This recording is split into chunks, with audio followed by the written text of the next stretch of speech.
Hai Gapi Lovers, dimanapun Anda berada, jumpa lagi dalam channel Titan Gapi. Nah, gimana nih kabarnya teman-teman? Sehat semua ya? Sekarang lagi musim penghujan ya teman-teman ya. Biasanya kalau musim penghujan tuh banyak sekali yang bilang teman-teman gapinya banyak yang sakit, banyak yang mati ya. Yang mati, banyak yang sakit, terus kena wet spot. Kenapa gapi sering mati pada saat musim hujan? Menurut analisa saya, setelah beberapa lama melewati musim hujan ini, sebenarnya adalah dari perubahan suhu atau perubahan cuaca. Jadi di saat musim penghujan itu, suhu air itu berubah drastis dari yang tadinya agak panas terus berubah ke dingin. Nah, ini sangat terasa sekali pada daerah-daerah yang pada siang hari atau pada suhu normalnya bersuhu panas, dan waktu terjadi musim hujan itu menjadi sangat dingin. Jadi terdapat lonjakan suhu ya teman-teman ya. Jadi itu sangat berbahaya buat ikan gapi kesayangan kita tuh teman-teman. Nah, seperti apa langkah-langkah yang saya lakukan untuk mengantisipasi agar gapi ini tidak mudah sakit atau tidak cepat mati? Oke, kita simak videonya. Di musim penghujan ini biasanya gapi itu di saat suhu airnya menjadi dingin, itu biasanya dia akan terjadi ekor kuncup ya teman-teman ya. Ekor kuncup sama ini gapinya goyang gini-gini nih. Nah kan ya gini-gini ya, joget-joget ya. Itu dia menandakan kondisinya tidak sedang bagus, itu dia sedang merasakan tidak nyaman dia. Jadi hal yang dilakukan pada saat kita menemukan gapi seperti ini, kita harus segera memisahkannya ya teman-teman ya. Harus dipisahkan dari gapi yang masih sehat. Kita karantina dulu, baru kita lakukan perawatan. Nah, selain dari gapi yang goyang-goyang gini-gini tadi itu sebenarnya kenapa, kita akan coba analisa ya. Biasanya yang terjadi itu adalah wet spot. Nah, teman-teman tahu nggak wet spot itu penyakit apa? Sebenarnya wet spot itu terjadi bukan hanya pada ikan gapi ya teman-teman ya, tapi pada hampir semua ikan itu mengalami penyakit wet spot ini. Mau ikan laut, ikan air tawar, itu sama aja. Saya dulu pernah miara ikan air laut juga sama wet spot.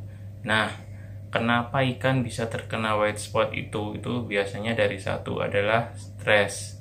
Stres karena apa? Karena lingkungan ataupun perubahan cuaca serta kondisi atau tempat yang tidak layak untuk ditempatin sama si ikan itu. Bisa disebabkan oleh beberapa hal.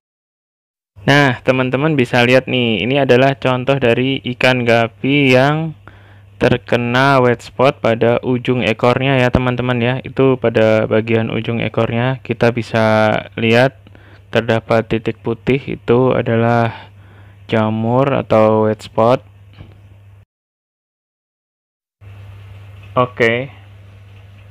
Seperti apa penanganan wet spotnya? Menurut pengalaman saya, itu adalah penyakit yang sangat mudah untuk ditangani ya, asal kita cepat dan tanggap apakah ikan kesayangan kita itu sedang terjangkit wet spot nih teman-teman. Nah, penanganannya adalah dengan cara pemberian garam ikan ya teman-teman ya, yang bisa ditemukan di kios-kios terdekat dan harganya sangat murah tuh. Kita menggunakan garam ikan. Setelah ikan itu dikarantina ya teman-teman ya, kita taruh dulu di sebuah akuarium tuh, akuarium kecil, kita karantina, pisahkan dari gapi yang sehat, lalu ditambahkan dengan garam ikan sedikit saja, secukupnya ya. Kalau kebanyakan ntar keasinan tuh, kayak masakan nggak enak jadinya. Secukupnya, terus ditambahkan dengan obat biru. Teman-teman juga bisa dapatkan tuh, harganya dari 3 ribuan sampai 5 ribu, sama aja itu, nggak ada yang spesial. sama-sama ampuh. Jadi dengan obat-obat yang murah dan bisa ditemuin di toko terdekat, kita bisa mengatasi white spot ini. Nah, si ikan tadi yang sudah dikarantina, kita pisahkan, kita tambahkan garam dan obat biru ya teman-teman ya. Kita pisahkan. Apabila terdapat sinar matahari nih di pagi hari nih, kita bisa tambahkan untuk dijemur ya teman-teman ya. Dijemur. Kenapa dijemur? Karena si white spot ini tergolong dalam penyakit jamur ya. Oke, di sini kita sudah mempersiapkan bahan-bahannya. Ada garam ikan atau kita bisa menggunakan garam dapur yang kasar. Kita masukkan ke dalam air, ke wadah yang terpisah, dan kita bisa menambahkan obat biru ya teman-teman ya.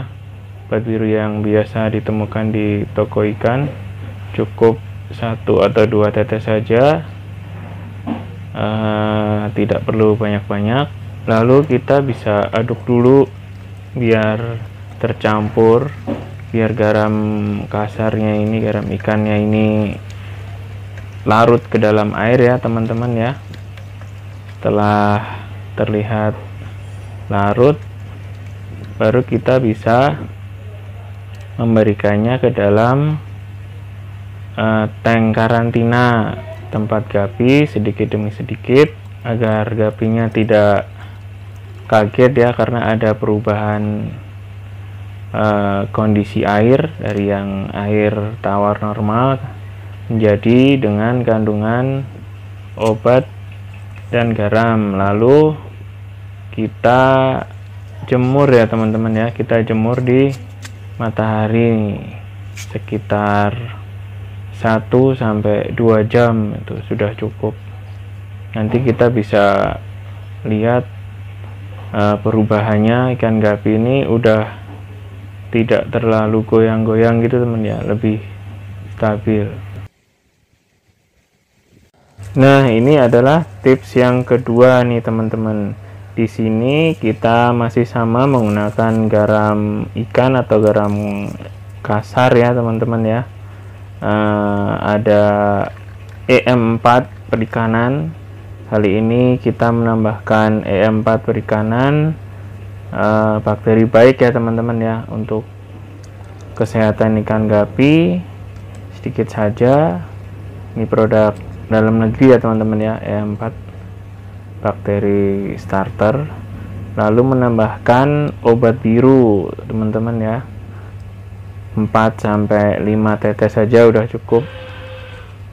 Nanti kita akan aplikasikan langsung ke tempat budidaya ikan gapi di Titan Gapi ini teman-teman. Semua bahan yang sudah dicampur tadi kita aduk supaya garamnya larut ke dalam air ya teman-teman ya. Kita aduk sampai larut garamnya.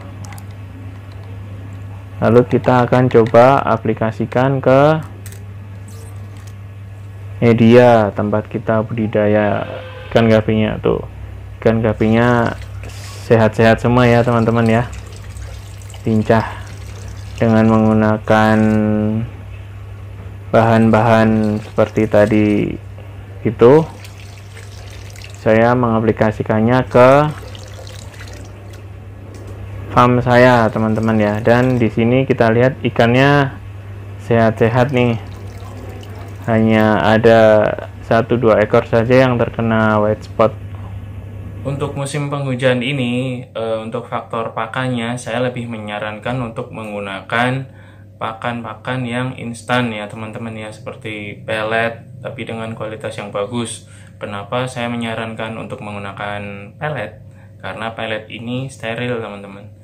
Di saat musim penghujan ini kita tahu ya, seperti pakan hidup kutu air, cacing sutra itu apabila kita tidak membudidayakannya sendiri dan membeli di toko-toko ikan hias atau di tempat-tempat yang lain, itu kita nggak tahu sumbernya dari mana. Nah, di saat musim penghujan ini biasanya si pakan-pakan hidup ini terjangkit oleh parasit ya teman-teman ya. Ini udah saya alamin sendiri dan saya merasakan contoh di kasusnya di cacing sutra teman-teman. Pada saat musim penghujan, cacing sutra itu lebih cenderung si gapinya sendiri juga kurang suka makannya ya, jadi kurang lahap. Padahal kita belinya sama, tempat mendapatkannya sama, tapi di saat musim penghujan ini cacing sutra ini warnanya menjadi agak berubah dari yang biasanya ya teman-teman ya. Warnanya jadi nggak terlalu merah darah gitu kayak daging gitu, tapi dia agak putih. Nah, yang menyebabkan ikan gapi sakit itu juga ini, jadi pada saat kita memberikan ke gapinya itu juga ikan gapinya kurang lahap seperti biasa. Terus si cacingnya ini membawa parasit yang salah satunya ya si white spot ini teman-teman. Ini jadi kalau pada saat musim hujan kita harus menggunakan pakan kutu air ini atau cacing sutra ini secara hati-hati ya, harus ada penanganannya sendiri. Seperti cacing sutra itu kan ada penanganan ekstra ya, nggak bisa langsung diganti air, langsung dikasihkan ke gapi kesayangan kita karena akan berakibat fatal ya. Jadi harus ada pengolahan terlebih dahulu kalau mau menggunakan pakan hidup secara aman. Nah, itu dari sisi faktor makannya ya. Nah, untuk medianya, untuk air atau tempat yang digunakan untuk budidaya gapi itu kalau di musim penghujan, kalau menurut pengalaman saya itu lebih, kalau untuk yang indoor ya, itu lebih bagus apabila kita menggunakan media seperti styrofoam ya teman-teman ya. Kenapa styrofoam? Karena styrofoam ini memiliki suhu yang lebih stabil daripada menggunakan tank atau akuarium. Nah, contohnya di tempat saya ini di Tangerang ya. Pada saat tidak hujan itu suhu normal airnya sekitar di angka 30 derajat ya teman-teman ya. Tapi pada saat terjadi musim hujan dan angin, jadi dari suhu siang hari di saat panas dan sore hari di saat hujan itu bisa terjadi lonjakan sekitar 10 derajat teman-teman ya, 7 derajat lah ya, 7 derajat sampai 10 derajat. Dan itu bisa kita lihat pada saat sore hari atau malam hari. Ikan gapinya tuh biasanya kuncup tuh teman-teman, terus joget-joget gitulah ya, joget-joget nggak ada musiknya gitu. Itu biasanya dia nggak nyaman tuh gapinya tuh teman-teman. Itu udah termasuk gejala dia bakalan kena sakit atau white spot itu, jadi harus segera ditanganin.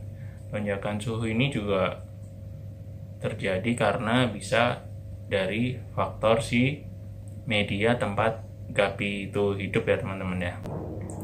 Sebenarnya hanya dengan menggunakan garam ikan dan obat biru itu udah termasuk resep ampuh ya teman-teman ya. Resepnya cukup ampuh, cuman membutuhkan waktu biasanya sekitar 3 hari atau 5 hari baru terlihat gapinya tuh sembuh.